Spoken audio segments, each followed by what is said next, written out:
Everyone,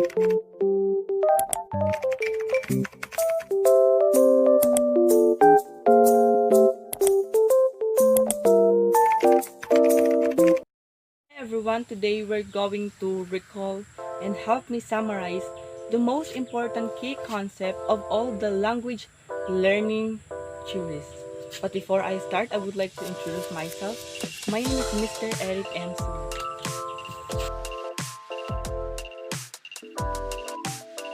According to Dr. Neely Dioch, she says that learning is generally how we teach.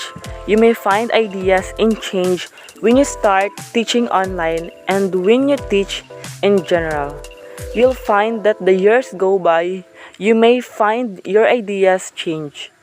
In short, when you think about learning, the idea is change because we change when we learn.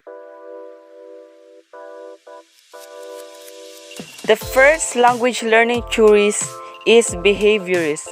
The behaviorist theory believes that infants learn oral language from other human roles model through a process involving imitation, rewards, and practices.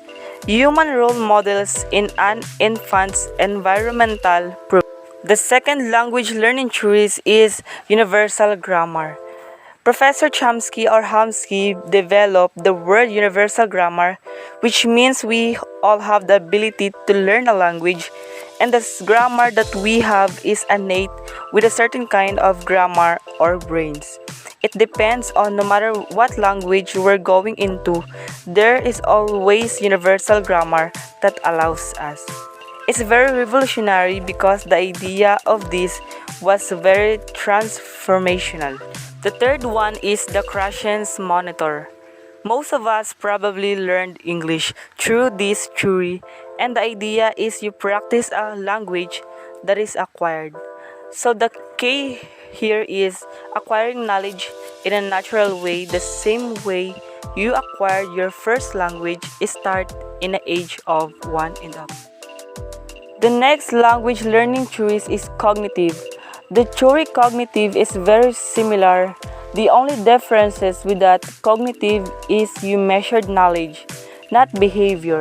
In other words, a behaviorist is how you behave as a language learning, and the cognitive, it is the knowledge you have. Conservation. Conservation means you've learned through discussion and conversation, and that is how you pick up or acquire knowledge. Conservation is connecting and interacting through dialogue. And lastly, we have the Schumann's acculturation. John Schumann's acculturation model states that some L2 learners do not progress beyond the early stages of linguistic acquisitions with the target language because of social and psychological distance between the speaker's culture and the target culture.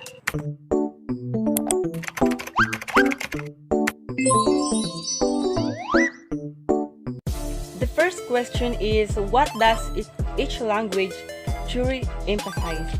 The language theory emphasizes in believing that language is acquired through principles of conditioning including association, imitation, and reinforcement. The second question is, how will each language learning theory contribute to your teaching? A basic knowledge of language acquisition theories is extremely useful for mainstream classroom teachers, and it directly influences their ability to provide appropriate content, area instruction. Measuring knowledge acquisition is not as easy as measuring distance and weight. Number 3 question, what language theory did your teacher use to teach a foreign language? I guess they use the conservation because through conversation, people develop the critical thinking skills they need to understand the complexities of ecological problems. Conversation education also encourages people to act on their own, to conserve natural resources and use them in a responsible manner by making informed resources decisions. Number 4 question, what language theory do you prefer and why? The most well-known theory I prefer about language acquisition is the nativist theory or the creation's monitor, because it suggests that we are born with something in our genes that allows us to learn a language. And the last question is, will you use one of the multiple language theories, and why? Yes, why not? It can help to sharpen mind and enhance decision making, and it also improve the first language and etc.